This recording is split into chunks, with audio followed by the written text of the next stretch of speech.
We live in a democracy, right?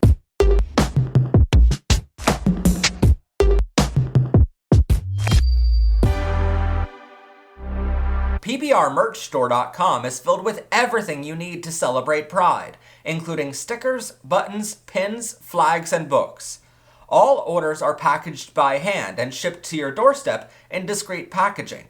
Plus, all proceeds help us provide weekly LGBTQ education and resources.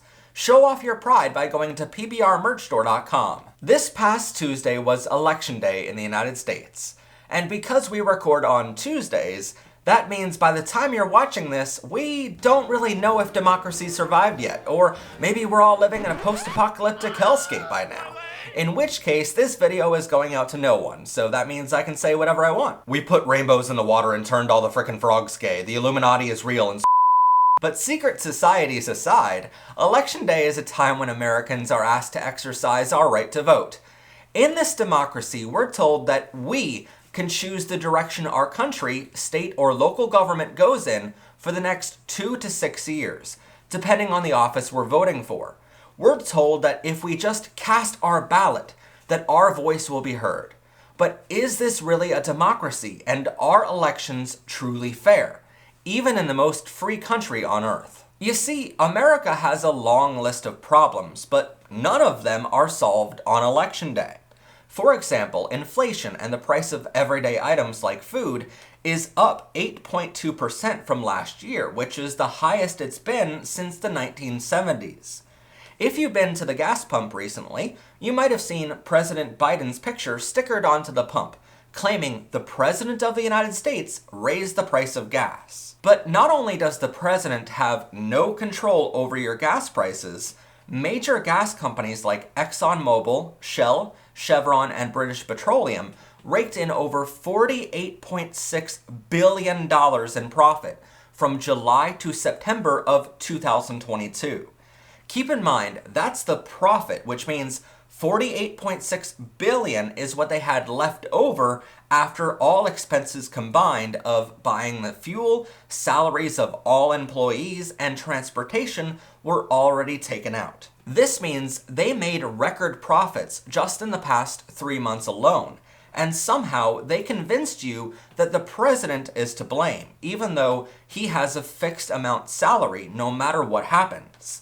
And keep in mind, gas companies have historically risen prices whenever there's a Democrat president, just to make the party look bad, because oil companies get major tax breaks from Republicans. And it's not just gas. Going to the grocery store, you might have noticed that meat prices have skyrocketed in the past 12 months.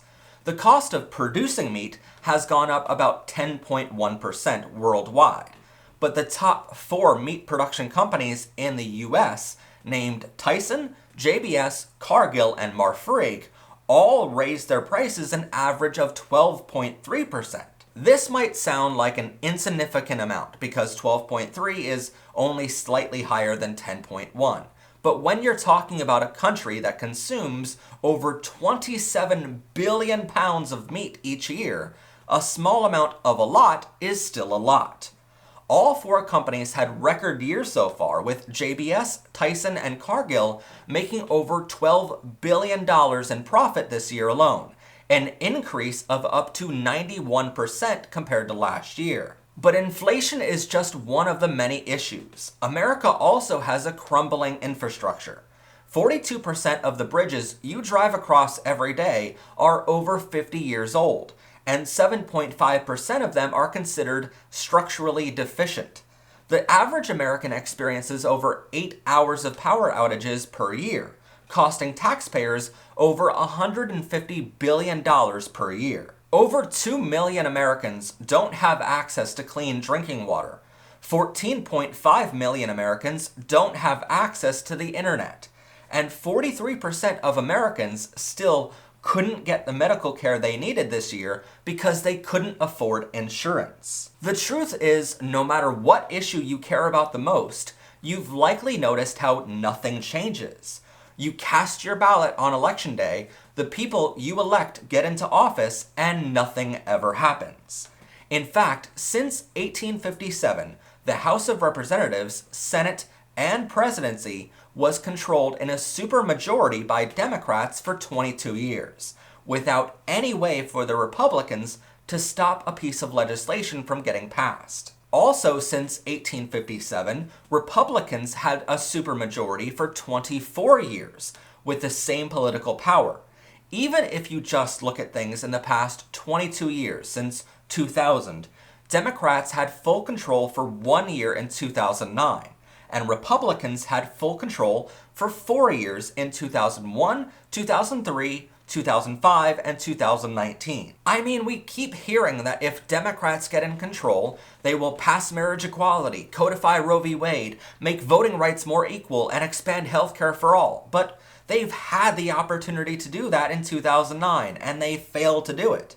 Republicans told us that if they get elected, they would expand tax cuts for the wealthy, get rid of Roe v. Wade, get rid of universal health care, secure our borders, and limit the freedoms of many minorities. And to be fair, they did some of that, but none of them voted on it themselves. Senators like Mitch McConnell blocked hundreds of federal judge positions from being appointed under President Obama, and by doing so, McConnell broke his oath of office. But also by doing so, he set up the next Republican president for a major victory of appointing hundreds of Republican judges to federal offices within the first month. So Democrats don't vote on the things that we want them to. Republicans don't vote on those things either. Instead, they appoint other people in the Supreme Court and the federal judges to do those things for them. Mostly so they can go back to their voter base and not be blamed for anything bad that happens next election cycle. But why don't they do what we're electing them to do? Especially when they have a supermajority and the ability to do it without any opposition. Here is where some people might say that nothing happens overnight in the government, but that's where they would sadly be wrong. This year, my boyfriend and I went to Hyde Park, New York, to visit the Franklin D. Roosevelt Presidential Library and Museum. On that trip, we learned a lot about him. He was responsible for the Federal Deposit Insurance Corporation, or FDIC, which saved American banks, child labor laws to stop kids from working in factories and coal mines, soil conservation so farms wouldn't have their crops destroyed, and stopped the Dust Bowl across the Midwest. FDR implemented the 40-hour work week, a federal minimum wage, public housing, GI Bill, unemployment insurance, farm subsidies, Social Security, banking regulation, disability insurance, March of Dimes, the first small business loans, Securities and Exchange Commission, Federal School Lunch Program, and Federal Communications Commission. He commissioned 65 national parks, fair employment practices, building 650,000 miles of road, and on his deathbed, he created the United Nations. I mean, sure, some speculate that he allowed Pearl Harbor to happen so Americans would be convinced that we had to enter World War II, but even then, he led us through the war and helped us defeat the Nazis. So FDR is still widely known as the most significant president of all time, and I highly encourage you to go to Hyde Park, New York yourself and visit his memorial. But most of those accomplishments came in his first 100 days in office. So that just proves government can move fast if it needs to. The problem is, right now the government doesn't need to move fast, and we're all so used to it moving slowly that we don't notice it's running at a snail's pace. In fact, a lot of Democrat and Republican politicians you vote for want it to move slowly. They can campaign on the issues you care about, and when those things don't get done, they can blame the other side for some opposition and say, vote for me again so I can go back and get it done this time. But they'd say that over and over again. I've even worked for political campaigns before on both sides, filming and editing commercials. And shocker here, they sometimes even reuse the same signage from the last campaign. They just pull it out of storage and put it back up. So why do we let this happen? Well, the truth is, we don't live in a democracy anymore. Long before you even have a chance to cast your ballot on Election Day, many times the outcome is already determined. But hold on, it's not by some secret society that looks at us like puppets. I mean, the Illuminati certainly isn't real. The truth is, no one is stuffing ballots into boxes. No one is changing the number of votes once they are cast. And besides a few extreme cases of Republicans voting multiple times and getting caught, no one is cheating. Sadly, everything you see is well within the rulebook for elections. The story of how the rulebook was written began in 1975, when President Gerald Ford started the Federal Elections Commission, or FEC, whose sole purpose was to control how much money was being donated to candidates in all elections, up and down the ballot. They regulated that people could only donate a maximum amount. That way politicians, if they won the election, were not in debt to any donor. This ensured no politician would get major donations, then once in office pass laws to help those donors, so hopefully they donated more next campaign. Believe it or not, we had laws preventing money in politics for years, and it was working perfectly fine. The FEC literally kept money out of politics entirely. But if you've watched this show before, you know where I'm going with this, because back in 2010, the Republican majority in the U.S. Supreme Court overruled the power of the FEC in a case called Citizens United. Crucially, this case ruled that corporations were considered people and could donate as much money as they wanted. And it ruled that corporate donations were a form of free speech. Still to this day, candidates on both sides of the aisle argue that we should get money out of politics. It's one of the few things they actually agree on. But the FEC is the way to actually do that. And once they get in office, these politicians continually underfund and regulate the FEC to stop them from doing that. And both parties are just as guilty. Years ago, the FEC stopped candidates from making money off of their campaigns. But now, not only can candidates for Congress or president take a salary from their campaign contributions, but Republican and Democrat candidates regularly have their spouse own an advertising agency. This agency is used for all of their campaign commercials, billboards, posters, flyers, and those extremely annoying mailers. Because the advertising agency sets the pricing of the materials, they can funnel millions of dollars of campaign finances to their spouse or family member every election. And look, sometimes I'm all for money being in politics, especially when it leads to us getting hilarious videos like this one. My name is Linda Paulson, Republican and awesome. Love God and family and the Constitution. Integrity, morality, accountability. Government programs should lead to self-sufficiency. Her name is Linda Paulson, and she was running for state senate in Utah. That campaign rap video went viral because it's an 80-year-old woman rapping in a YouTube video, singing wildly off-key, not to mention nowhere in the video does the audio line up with her lip singing. But in her 87-second video, she made sure to point out how she's racist, against gay marriage, doesn't believe transgender people exist, and how much she supports religion being forced onto children in public schools. To her credit, that's a lot to cram into 87 seconds. And for the record, forcing your religion on others is against the Constitution, something that Linda should probably read because she brought the Constitution up 4 times in this one rap video. But quite possibly the funniest part of this video is the fact that in the lyrics you learn how she doesn't support the Constitution being changed.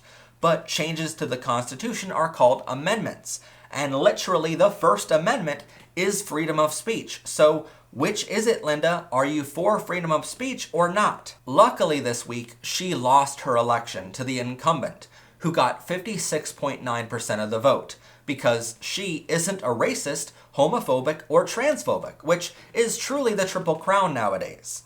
But it's not just money in politics that are the problem.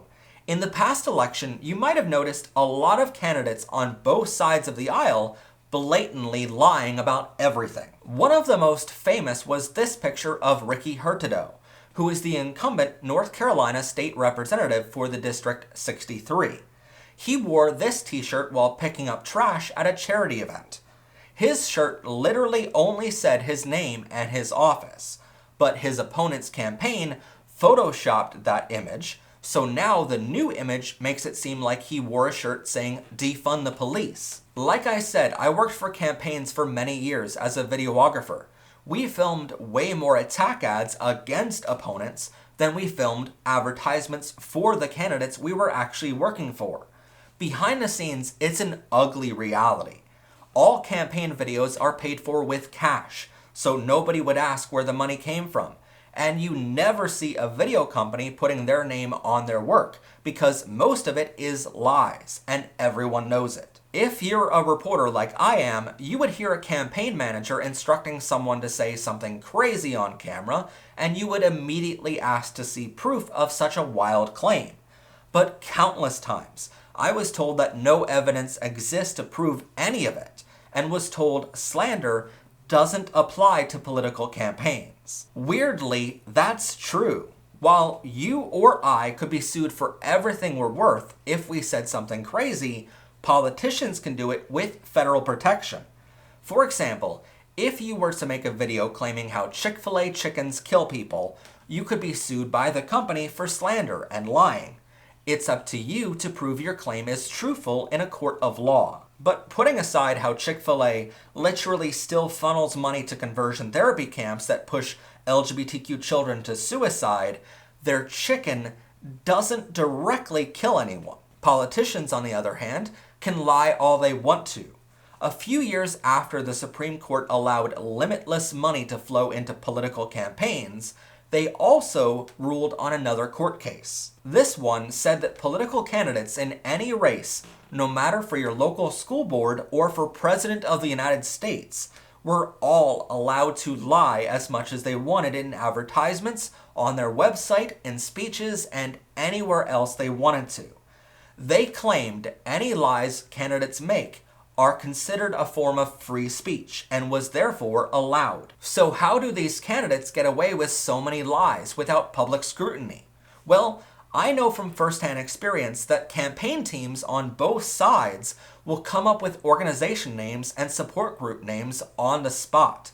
They brainstorm the idea of a super PAC name right in front of you and tell you to include it in the ad. There's never any paperwork filed to legitimize the organization.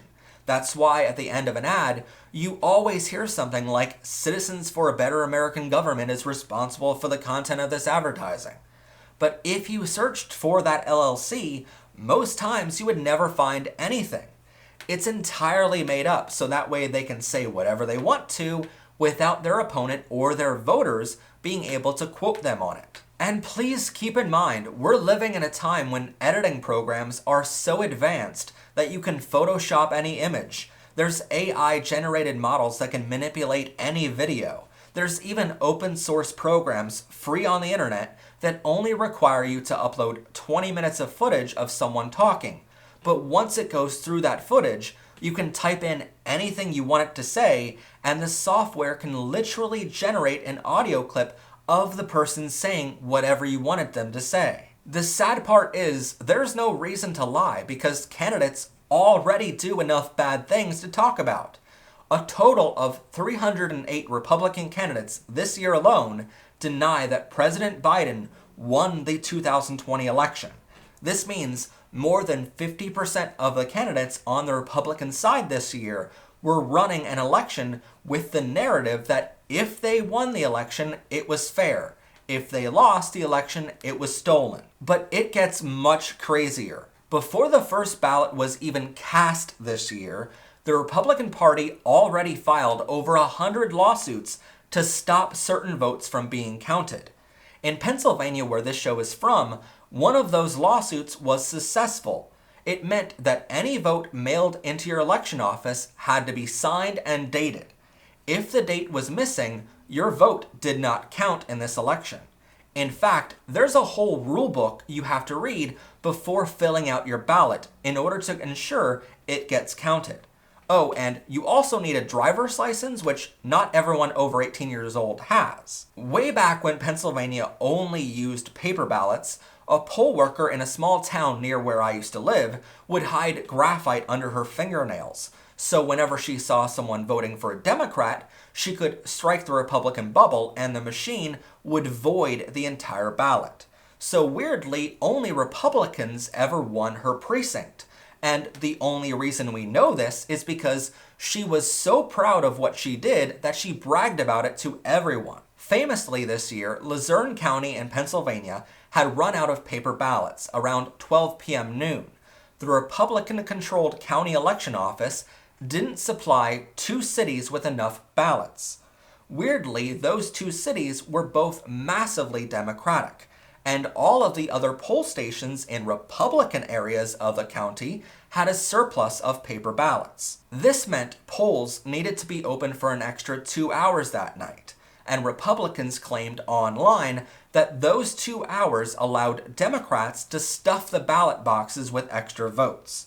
But investigations are currently being opened into the completely real possibility that Republicans were trying to commit voter suppression and luckily got caught. Voting rights have been highly restricted over the past few years, ever since Citizens United in 2010. But it's gotten ugly too. Famously, members of the far-right Republican Party committed treason against the United States, storming the Capitol on January 6, 2021, to overturn the election and get Donald Trump into power. Still to this day, only a few of the treasonous mob have been convicted, and their ringleader is still at large.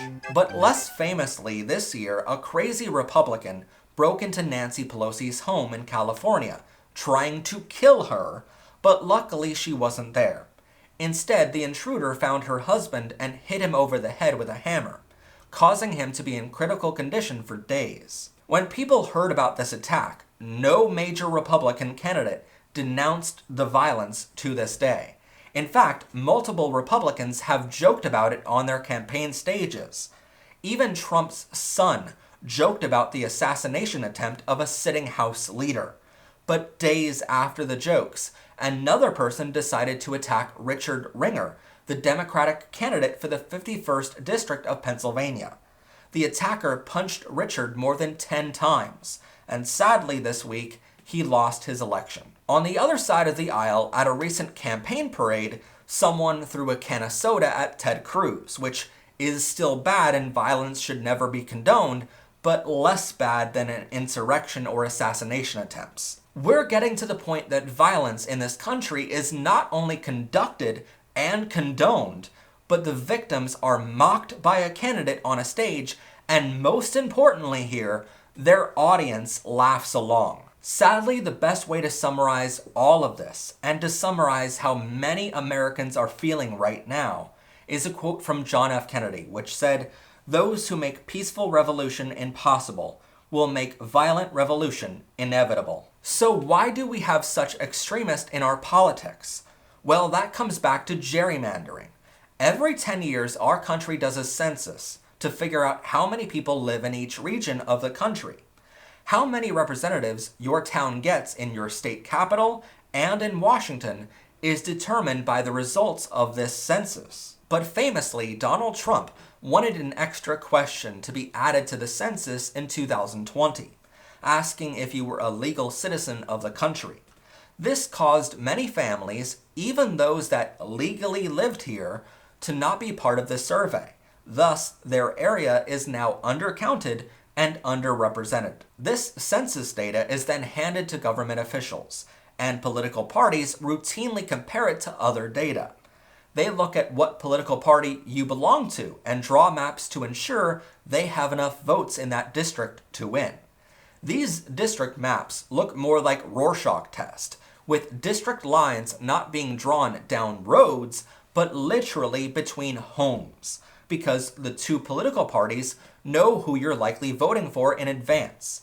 They literally draw lines and say, okay, you can win a district here in Georgia if you let us win a district over here in California. And if you haven't noticed, most of these districts go unopposed in the election. Worst of all, a district can be drawn to include homes and streets that aren't even attached to each other. This gerrymandering is why the general election truly does not matter for representatives anymore.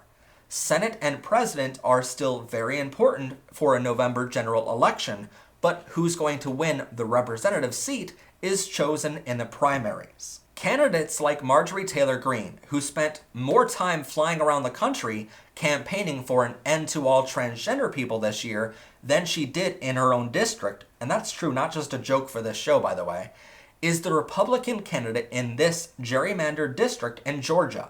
It's so gerrymandered that a Democrat has never represented this district ever since the district was created. So even though Marjorie is a far-right hateful person who helped commit treason against her own country on January 6th, and wants to push her religion onto all Americans, you know, that thing that we broke up with Great Britain for doing to us, sadly won this election with 2/3 of the vote on Tuesday. I've heard people say that elections are stolen and ballot boxes are stuffed with extra votes. None of that is happening.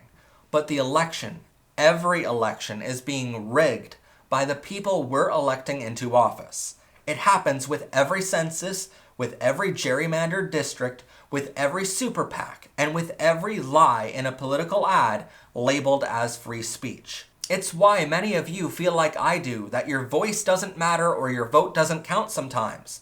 Because many times, it doesn't. Harvard University studied this, and while you might assume that if 100% of the country wanted an idea to become law, then it would have a 100% likelihood of passing, right? For example, over 80% of Americans want the Equality Act to become law, which would protect all LGBTQ people across the country in one piece of legislation. So you might assume it would have an 80% likelihood of passing, but we'd be wrong. After studying over 20 years of data, they found that if no one, absolutely no one, supports something becoming law, it has a 30% chance of becoming law.